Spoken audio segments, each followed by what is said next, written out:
구원에 대해서 예수만 왜 구원이냐에 대해서 많은 사람들이 이런 비유를 참 많이 듭니다.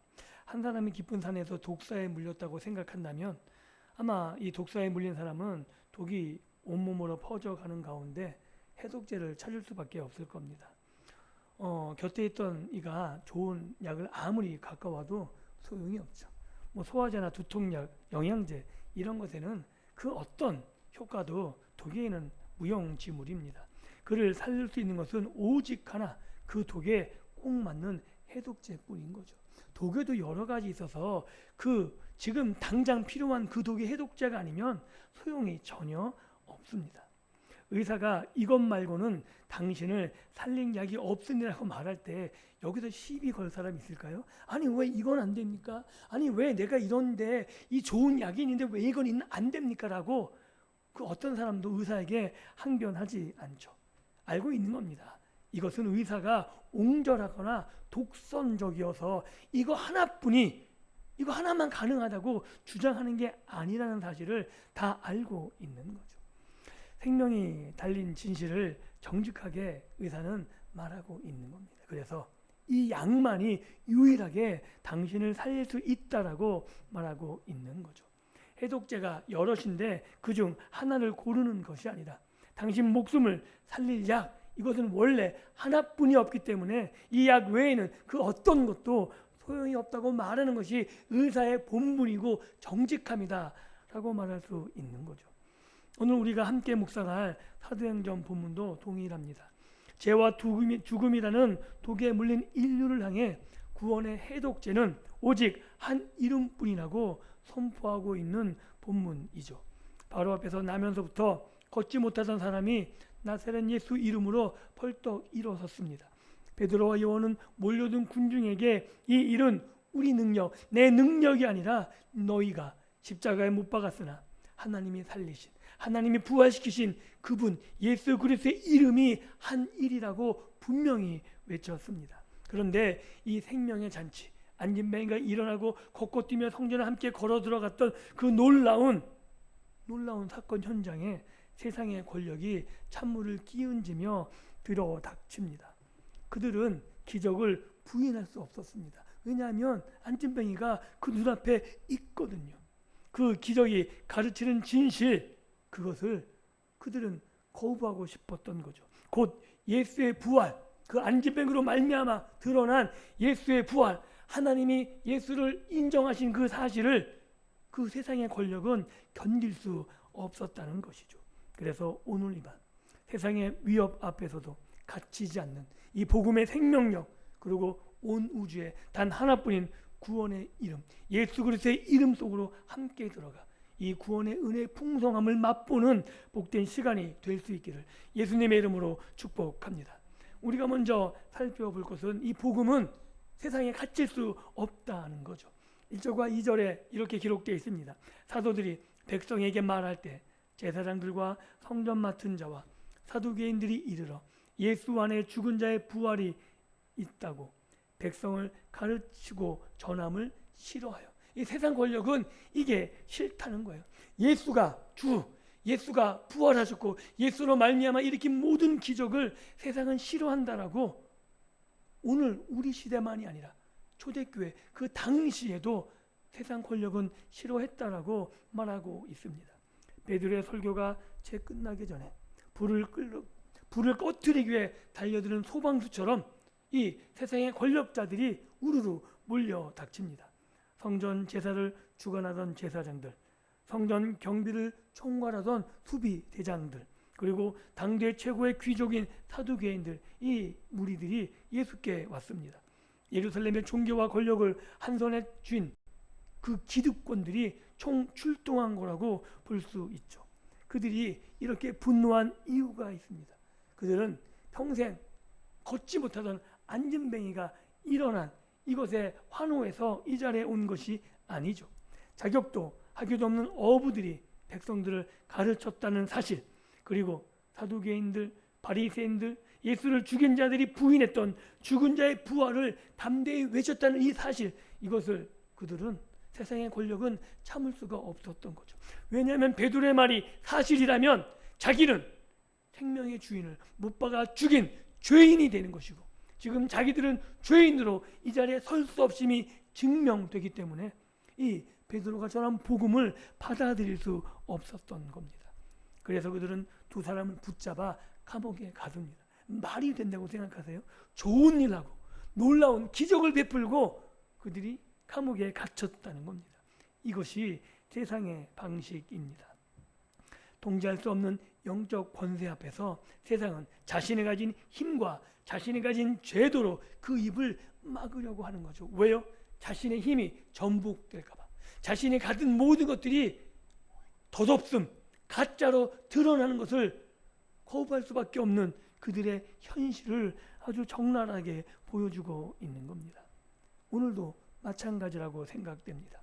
세상은 우리가 적당히 교회 다니며 마음의 평안을 적당하게 누리고 그냥 착하게 사는 것, 이 정도에 그친다면 박수를 보냅니다. 그러나 그것을 넘어 오직 예수 안에 부활과 생명이 있다고 전하는 그 순간 세상은 적대적으로 돌변하죠. 독선적이고 왜 이렇게 너만 배타적이라는 듯 그렇게 비난하며 우리의 진리를 막으려고 합니다. 그러나 그때 우리는 오늘 본문 말씀에 귀를 기울여야 합니다. 4절에 이렇게 기록합니다. 말씀을 들은 사람 중에 믿는 자가 많으니 남자의 수가 약 5천이나 되었더라. 이게 놀라운 거예요. 예수님이 오병이어에서 떡을 먹고 남은 사람이 얼마나 먹었냐면 5천 명이에요. 즉 예수로 말미암아 배불리 먹었던 그 숫자가 동일하게 오늘 여기에 기록되어 있습니다. 하나님께서 놀랍게 생명의 결과물을 가져오시는 거죠. 복음을 세상의 권력자들은 가두었다고 생각했지만 예수님이 주되심과 예수로 말미암은 기적, 그로 말미암은 생명의 전달력은 가둘 수가 없었던 거죠. 당시 예루살렘 인구를 생각하면 남자만 5천 명이라는 건 굉장히 큰 수입니다. 굉장히 큰 수가 예수 앞에 무릎 꿇고 돌아온 사건이라는 거죠. 즉 복음은 막으려 할수록 더 거세게 타오르는 들불과 같다고 할 수가 있습니다. 즉 인간의 방해는 하나님의 구속 역사를 멈출 수가 없다는 거죠. 오늘도 이것이 우리에게 큰 위로가 됩니다. 전도가 안 된다고 말을 해요. 왜냐하면 교회가 세상에 핍박이 되고 세상에 조롱거리가 되어 있습니다. 그러나 기억하십시오. 막힌 것 같지만 아니요, 생명은 막을 수가 없습니다. 하나님의 구원 역사는 인간의 눈으로 보기에 막혀 있는 것 같지만 막혀지지 않습니다. 세상의 위협과 조롱 거기에 위축되어 있습니까? 감옥의 새청자를 뚫고 5천 명의 마음을 돌이킨 그 말씀의 능력이 오늘 우리들에게도 동일하게 임하고 있음을 믿을 수 있기를 예수님의 이름으로 축복합니다. 그래서 우리가 전할 수가 있는 거예요. 세상의 환경들 이런 거 보면 안전하는 게 맞는 것 같아요. 그런데 우리가 우리의 할 일을 다할 때 하나님의 구원 역사는, 하나님의 생명은 하나님의 일하심으로 퍼져나가게 되어 있고 그 가운데 놀랍게 하나님께서 생명을 거두어드리는 일들을 우리 가운데 일으키신다고 오늘 본문은 우리에게 분명하게 보여줍니다.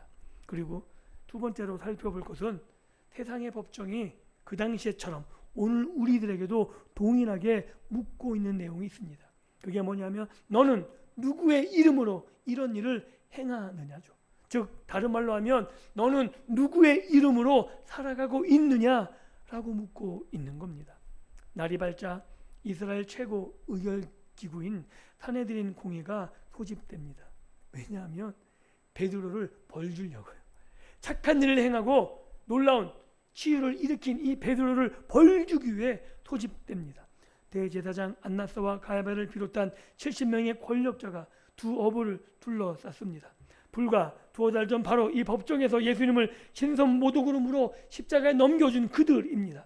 그 피 묻은 권력의 심장부가 이제 예수의 제자들을 묶어 세워놓고 위압적으로 묶고 있는 거죠. 너희가 무슨 권세와 누구의 이름으로 이 일을 행하였느냐? 행하면 안 된 일을 행하였다는 거예요. 즉 안진병이 일으킨 거 좋다 이거예요. 그런데 너희가 그 이름으로 해서는 안 된다는 거죠. 왜? 그 이름은 하나님의 이름을 모독하는 것이고 그 이름은 죄인의 이름이고 그 이름은 율법이 용납하지 않는 이름이고, 그래서 이것이 잘못됐다라고 말하고 있는 거죠. 즉, 이 질문은 치유의 방법을 묻는 것이 아닙니다. 이스라엘에서 이름이라는 것, 이것은 그 사람의 인격과 권위, 그 뒤에 누가 있는지 그 모든 것을 총체적으로 보여주는 것이 이름입니다. 즉, 그 당시에 누구 이름 되면 그 가문이 형상되는 거거든요. 그 가문이 배후에 있기 때문에 그 사람 존재 자체가 아니라 그 가문 때문에 그 사람이 사람들에게 인정받고 그 말에 권위가 세워지는 거예요. 그래서 이런 말인 거죠. 대체 누구의 백을 믿고 어떤 가문의 힘을 믿고 너희는 이런 일을 행하였느냐라고 말하고 있는 겁니다. 그런데 성령님께서는 오늘 이 교만한 질문을 뒤집어서 오늘 우리에게 도리어 묻고 계십니다. 성도들이여, 오늘 도대체 누구의 이름으로, 누구의 이름을 의지해서 이 인생, 우리의 인생을 살아가고 있느냐라고 묻고 계십니다. 이 세상은 끊임없이 우리들에게 자신들만 붙여놓을 수 있는 이름표를 가지고 유혹하고 위협합니다. 내 이름, 내 명함, 즉 어느 대학, 그리고 우리가 눈에 띄는 우리가 가진 물질, 권력, 권세, 인맥, 이런 모든 것들을 통틀어서 우리에게 요구하는 거죠. 그것이 하나의 이름표로 작용하는 겁니다. 오죽하면 고가 프리미엄 아파트에 임대 아파트가 같이 있으면 벽을 세우려고 그래요. 왜? 다르다고요. 우리는 저들하고 다르다고. 우리 아파트의 네임드가 저들 때문에 훼손되는 게 싫다고. 이것이 오늘 우리가 살아가는 이 땅의 현실인 거죠. 그래서 우리는 정직해야 되는 겁니다. 주일에만 예수 이름으로 산다고 찬양하며 월요일부터 토요일까지 펼쳐지는 치열한 생존 앞에서는 예수의 이름이 아니라 오히려 세상이 주는 이름, 세상으로 표현되는 그 이름을 가지고 우리가 살아가고 있지는 않습니까? 우리뿐만 아니라 우리는 그렇게 못해도 우리의 자녀들이 좀 더 나은 삶을 살기 위해서 세상에 구걸하며 살아가고 있지는 않습니까?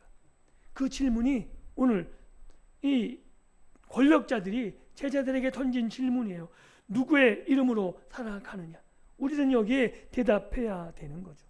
그렇다면 우리가 살펴볼 건 과연 그 권력자들의 질문에 베드로가 무엇이라고 대답했느냐예요.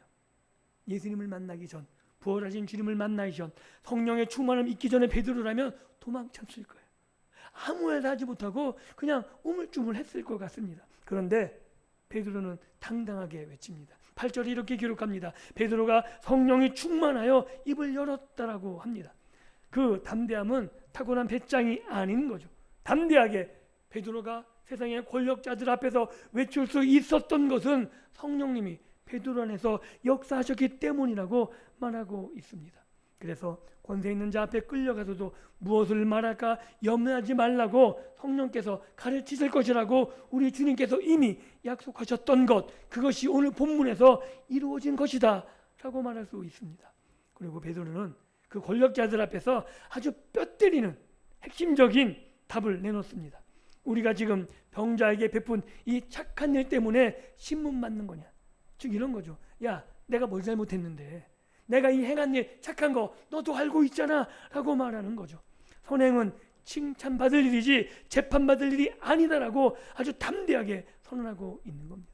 즉 세상의 법적은 아무리 착한 일을 해도 자기 귀에 거슬리면, 자기 권력에 해가 되면 언제든지 칭찬은 아니라 법정으로 끌고 와 벌을 줄 수 있는 그런 야비하고 비겁하고 뒤틀려진 법정이라고 그 속살을 까발리고 있는 겁니다. 그리고 거기도 외치고 있는 거죠. 너희가 십자가에 못 박고. 아마 이 말에 권력자들은 눈이 뒤집혀질 수 있었을지 몰라. 왜? 너희가 죄인이야 라고 아주 그냥 난도질하고 있는 거거든요. 너희가 십자가에 못 박고 하나님이 죽은 자 가운데서 살리신 나사렛 예수, 즉 너희가 잘못됐다. 너희가 죽인 예수를 하나님이 살리셨다. 즉 예수가 맞았다라고 강변하고 있는 겁니다. 그 예수 그리스도의 이름으로 이 사람이 강건하게 되었느니라. 여기에 복음의 위대한 역전이 있습니다. 인간 법정은 예수를 사형수로 판결했습니다. 권력자들은 그를 무덤에 묻혀 영영 끝났다라고 여긴 거죠. 그러나 하나님은 그들이 버린 예수 그리스도 그분을 무덤에서 일으키셔서 만유의 주로 다시 세우셨습니다. 할렐루야.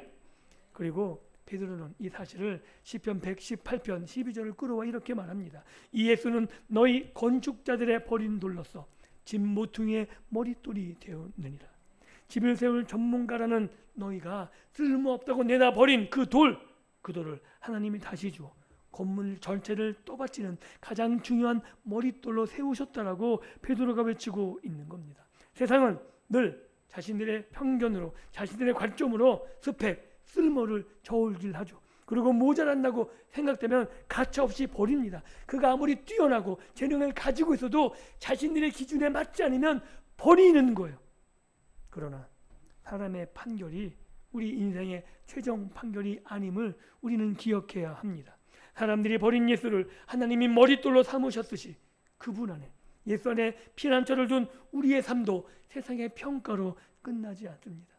예수처럼 세상도 우리를 재단하고 버릴 수 있는 거죠. 우리를 감당할 수 없기 때문에 우리를 정죄할 수 있습니다. 그러나 세상이 나를 버려도 부활하신 하나님이 부활의 예수를 부활로 일으키신 그 하나님이 예수를 일으켰듯이 우리를 다시 일으켜 세우십니다. 이것이 우리의 능력이고 이것이 우리의 소망입니다. 생각해 보십시오. 우리가 그토록 세상을 향해 달려가고 세상에서 붙잡고 싶어하는 세상의 이름표들이 우리를 지켜준 적이 있습니까? 직함을 노력했는데 직함을 딱 떼면 어떻게 되죠? 너무 허무한 거예요. 권력자들의 허무함을 보십시오. 그들은 그 자리에 있을 때만 유효한 거죠. 그것이 영영 우리를 보호해 주지 않습니다. 물질도 마찬가지 똑같습니다. 우리가 가질 때만 안전하게 보이지. 그것이 훅 하고 빠져나갔을 때 더 큰 실망감과 상실감 때문에 인생을 나락으로 떨어뜨리는 그런 현상을 우리는 너무나 잘 발견하고 있습니다. 이것이 우리 삶의 모습이라는 거죠. 그러나 예수의 이름은 다르다는 겁니다. 예수의 이름은 내가 무엇을 이루어서 얻은 것이 아닙니다. 내가 무엇을 증명해서 허락된 것이 아닌 거죠. 하나님이 거저 우리에게 주신 선물, 그 예수 그리스도의 이름이 하나님께로부터 우리에게 주어졌다고 말하고 있는 겁니다. 그렇기 때문에 그 이름 안에, 예수 이름 안에 선 사람은 더 이상 나를 증명하기 위해서 내가 무엇을 내 재능으로 내 힘과 의지로 이것을 내가 하려고 노력하지 않아도 되는 겁니다. 건축자들이 버린 돌, 그 돌을 머릿돌 삼으신 하나님이 세상의 저를 위해서 늘 모자르게 평가받는 나를 친히 붙들고 계시기 때문이라고 성경은 말하고 있는 겁니다. 그리고 마지막으로 살펴볼래요.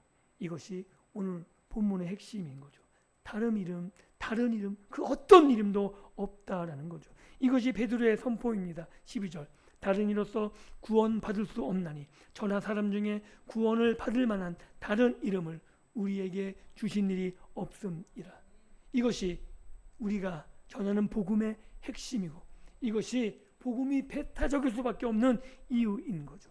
이 본문 12절은 기독교 구원의 심장이자 모든 길이 다 같다고 말하는 오늘 우리 시대, 이 시대의 십자가의 선언이라고 말할 수 있는 겁니다. 여러 가지 길이 있다고 말해요. 야, 너희만 왜 그 길이 있다고 말해? 아니요, 우리는 분명히 외쳐야 됩니다. 그 길뿐이 없습니다. 그냥 여러 가지 길 중에 하나가 아니라는 거죠. 베드로는 권력자들 앞에서 두렵다고 조금도 타협하지 않습니다. 예수도 여러 훌륭한 구원자 중에 한 분이라고 적당하게 물러서는 것이 아닙니다. 그리고 이 선언, 오직 예수만 다른 이름은 없다는 이 선언은 교회의 오만함이 아니라는 거죠. 그래서 우리는 주눅 들어서는 안 됩니다. 우리가 비록 말이 어눌해서 내가 가진 것을 다 표현하지 못한다 할지라도 외칠 수는 있어야 돼요. 다른 이름은 없습니다. 왜냐하면 우리에게 이 이름 외에 다른 이름을 하나님이 주신 적이 없기 때문이죠. 구원의 이름은 인간의 발명한 철학이 아닙니다. 하나님이 위로부터 거저 내려주신 선물이라는 뜻인 거죠. 거룩하신 하나님이 죄로 죽을 수밖에 없는 우리를 살리려고 당신의 아들을 십자가에 내어주셨고 그를 무덤에서 일으키셔서 사망을 짓밟고 사망을 완전히 끝장내 버리셨습니다. 이 구속을 이룬 이 놀라운 이름, 그 이름은 오로지 예수 그리스도만이라고 성경이 말하는 거죠. 만약에 다른 이름이 있다면 예수님이 오실 이유가 없는 거잖아요. 즉 우리가 다른 이름을 얘기한다면, 세상이 말하는 것처럼 다른 구원을 받아들인다면 우리는 예수의 이름을 모욕하고 있다는 사실을 우리는 기억해야 된다는 거죠. 그러므로 다른 이름이 없다고 말하는 것은 편협함이 아닙니다. 죽어가는 인류를 살리려는 그 하나님의 마음, 아들을 아끼지 아니하시는 하나님의 사랑의 확증이 이 예수 이름에 있다는 겁니다. 우리가 서론에서 독사에 물린 해독제 이야기를 했습니다. 약이 하나뿐인 것은 의사의 옹졸함이 아닌 거죠. 그 환자를 살리기 위해서 이것이 유일한 해독제라고 말하는 의사의 정직함과 의사의 전문성이 갖고 있는 거죠. 예수 이름이 그렇다는 겁니다. 즉 우리만이 전문성이에요. 우리만이 그 이름을 알아보는 거예요. 그리고 우리만이 정직하게 그 이름을 얘기할 수 있는 거죠. 그래서 우리가 이야기하지 않으면 세상은 죄와 죽음의 독사에 물려 죽어가는 환자하고 똑같다라고 성경이 말하고 있는 겁니다. 그리고 바로 이 이름에 깊은 위로가 있습니다. 구원이 수많은 길 가운데 내가 용케 옳은 길을 골라야 되는 일이라면 우리는 평생 불안할 수밖에 없는 거죠. 왜요? 맞나? 이 길 가면서 늘 그렇게 해야 돼요. 야, 이 길이 맞나? 혹시 저 길이 아닌가? 아니면 야, 저기 가면 좀 더 빨리 갈 수 있는데 내가 저쪽 길로 갈아타야 되지 않나? 이런 생각에 늘 고민해야 될 거예요. 그런데 하나님은 길을 열어 늘어놓고 야, 너희들이 잘 골라라 라고 말하지 않았어요. 그리고 우리에게 선택권을 부여하신 게 아닙니다. 친히 단 하나의 길을 확실하게 열어놓고 그 길을 알려주시고 우리에게 주셨다는 거예요. 우리가 찾는 게 아닙니다. 하나님이 열어놓으신 그 길을 우리에게 허락하셨다라고 성경이 말하는 거죠. 그러니 다른 이름이 없다라고 하는 말은 우리를 좁히는, 우리를 편협하게 만들리는 그런 말이 아니라 흔들리지 않는 반석 위에 우리를 세우는 복된 복음의 핵심적인 말임을 우리는 기억해야 합니다. 이제 말씀을 맺습니다. 사도행전 4장의 이 법정 드라마, 이 드라마는 옛날 2000년 전에 한 옛날 이야기가 아닙니다. 세상은 지금도 권력자들이 제자들 앞에서 윽박지르며 위협하듯이 우리들에게 동일하게 세상은 위협합니다. 내가 무슨 권세로 예수만 길이라 하느냐. 일터에서 아니면 가족 중에도 끊임없이 우리에게 이렇게 말하죠. 왜 예수만? 왜 꼭 교회만? 종교는 다 정상으로 가는 여러 갈래 길이 아니냐. 돈과 권력 이것으로 가능하지 않느냐. 예수 이름이 우리에게 밥을 먹여줘. 예수 이름이 우리의 삶을 더 평안하게 해줘. 끊임없이 우리는 이 압박 가운데 살아갑니다. 이때 어떻게 반응하시겠습니까? 사람들의 시선이 두려워 입을 닫고 성공과 돈과 명예라는 썩어질 이름 뒤에 숨어 계시겠습니까? 아니면 실패한 베드로를 일으키신 그 성령의 능력을 힘입고 내 영혼을 살린 이름, 내 영혼의 영원한 소망, 온 인류의 유일한 구원자는 예수 그리스도뿐이라고 고백하고 선포하시겠습니까? 우리는 더 이상 내 이름을 내세우고 증명하려는 그런 세상의 노예로 살아가지 않습니다. 하나님이 거저 주신 예수의 이름 안에 우리가 있는 거죠. 이 이름 안에서 우리는 모두 구원받은 하나님의 백성이 되었습니다. 삶에서 뼈아픈 실패를 맛보셨습니까? 그렇다 할지라도 좌절할 필요가 없습니다. 불안감이 있을 수 있습니다. 그러나 두려워하지 마십시오. 왜냐하면 세상은 우리를 세상의 기준, 세상의 잣대로 재단하고 필요 없으면 형편없이 형편은 돌이라고 내다 버릴지 모릅니다. 그러나 하나님은 그리스도 안에서 우리를 하나님 나라의 머릿돌로 생명을 살리는 통로로 예수와 같이 세워나가실 것입니다. 오늘 이 밤 우리 안에 감춰둔 세상의 헛된 이름표들이 있다면 그것을 십자가 앞에 내려놓기를 원합니다. 나를 증명하려고 했던 나의 우상적인 내 욕망을 내려놓기를 원합니다.